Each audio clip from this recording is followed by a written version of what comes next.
Yes, yeah, but what happened, I think it was Fenwick or Berkeley was one of the first rod manufacturers to come out with graphite rods. I think it was the late 60s, early 70s, somewhere around there. And with all the advantages of it, other manufacturers set about discrediting them. Well, basically, when you use them, they outperform fiberglass, and they not by a little bit, by a long way. Proper carbon fiber outperforms fiberglass. I think my first personal experience with carbon fiber rods was in my late teens. Yeah, these were rods sort of made during the 80s. They were still pretty low tensile carbon fibre, or graphite as they were quite often referred to back then. Fragile is probably unfair to them. I think the refinement in the manufacturing process, you would find one that pinged, and I think that was more down to the blank having been over sanded. I got involved with Hamachi about 15 years ago, 16 years ago now.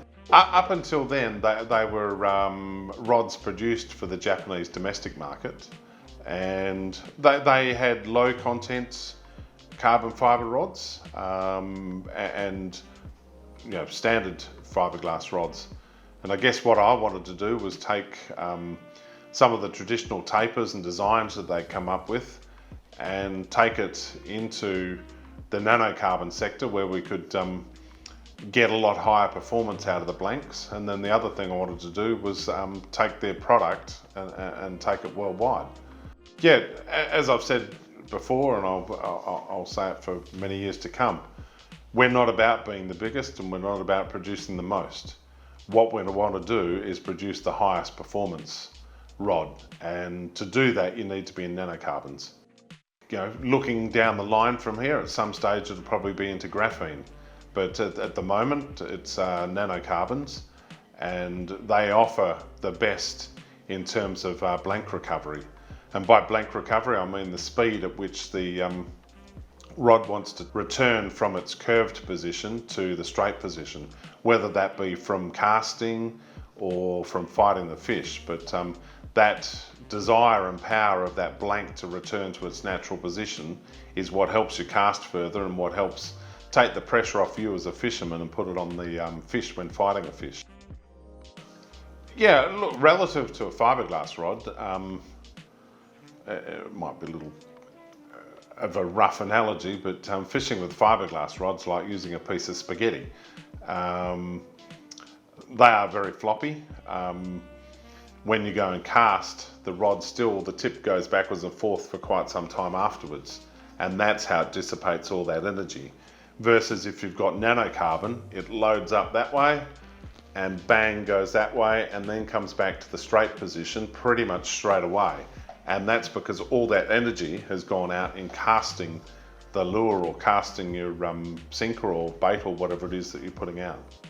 I would say that the majority of rods still made today are either pure fiberglass or low content and low tensile carbon fiber. And that serves its purpose. It helps people getting into fishing. For us, that's an important segment of the market, because ultimately that's where our customer base comes from. People all start out fishing somewhere, and they're not going to pop out and buy. Well, it's pretty unusual for somebody to pop out and on their first or second rod to go and spend $1,000 or $1,500. I guess when you pick up a Hamachi XOS GT and Doggy, particularly like the 3-piece popper rods, you're probably wondering what justifies the $1,000 to $1,500 price tag versus say a fiberglass rod that's on the market that might only be $500 or $600. And pretty quickly, if you pick them both up, you'll see the first difference. Like as I was talking about before, this is the midsection out of an 8'2" Hamachi XOS GT and Doggy. It's rated to PE 8 to 12, which is up to 130 pounds. So that's a pretty strong rod.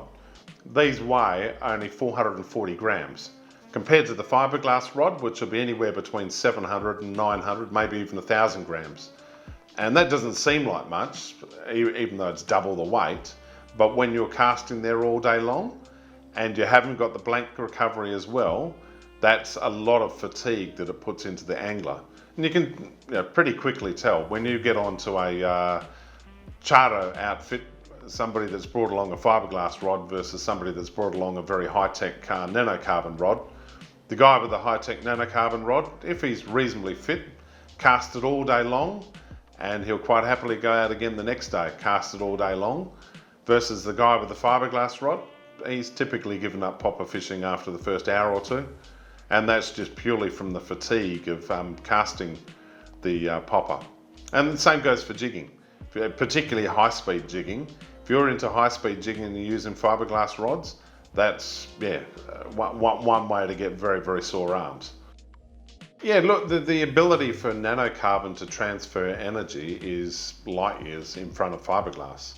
I could get this 3-piece rod here, connect it all up, even though it's rated to 130 pound, and I could get the tip of it and put it into the carpet and pull it along, and that tip has got enough sensitivity that I could feel each loop in the pile of carpet.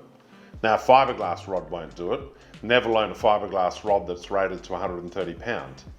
And once you start stepping down into very fine nanocarbon rods, if you go to the other end of the scale down to say like a 2 to 4 pound rod, you'll easily feel all of those little loops in the carpet. And that just aids you greatly in terms of, if you're bait fishing, it helps you feel the bite. But in terms of lure fishing, that just enables you to impart so much more of a lifelike action into the lure or into the jig or whatever it is, because you've just got that much more control over your line.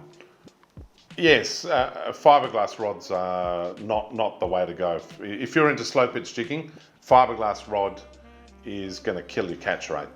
If you're just getting into it and cost was a big factor, then you could try it with it, but you need to bear in mind that the fiberglass rod, slow pitch jigging is all about loading up that section of the rod and its blank recovery that pulls the jig up and really flick it in a lifelike action.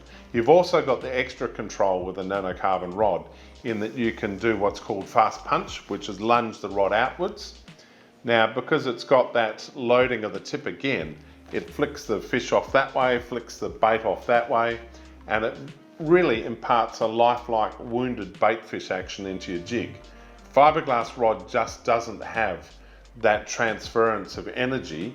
Too much of what you've done with that gets absorbed into the soft fiberglass nature and is lost. So I guess when you're looking at whether you want to start out with a fiberglass or a very low content carbon fiber rod in terms of slow pitch, you just got to bear that in mind, that you just won't have the same catch rate as the guy using a proper slow pitch rod.